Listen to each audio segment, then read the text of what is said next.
Hey everyone, I know that there is a lot of talk right now about lead in protein powders since the Consumer Reports put out their report a couple weeks ago on new updated lists of protein powders that are including lead. So let's talk about it. Let's dive into this topic.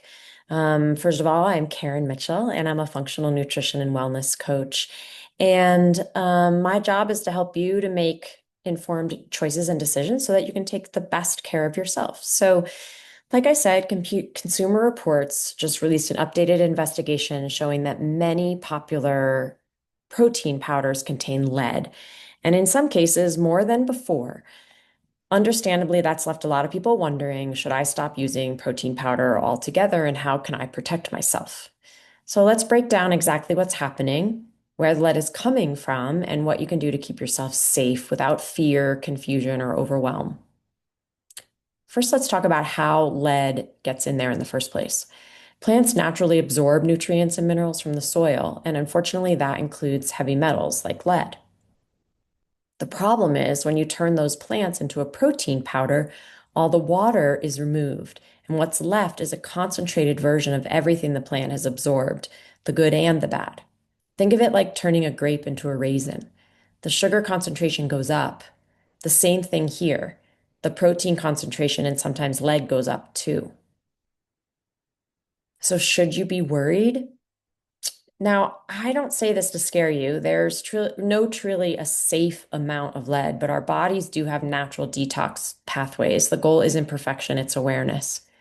The FDA says the average adult consumes around 5 micrograms of lead daily, mostly from unavoidable environmental exposure.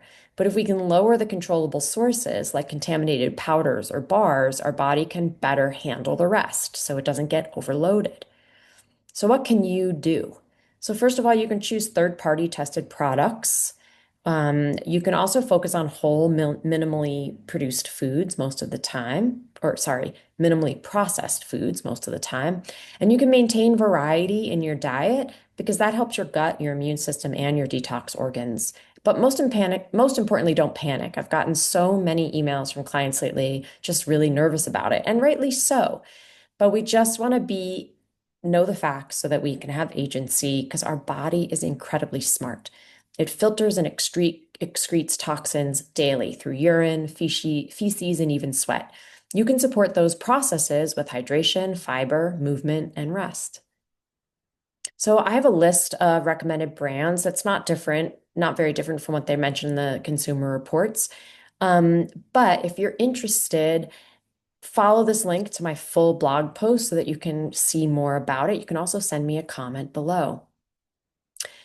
All of this kind of information is helpful. So I find the more you know, the better you can make action. If you want to understand your body better and make informed, practical choices without the overwhelmed, just join my newsletter at my website, Karen Mitchell Wellness, because together we can make a better world, one person at a time. When we feel better, we can show up for others more strongly. That's the why of why I do what I do. And I hope to see you there.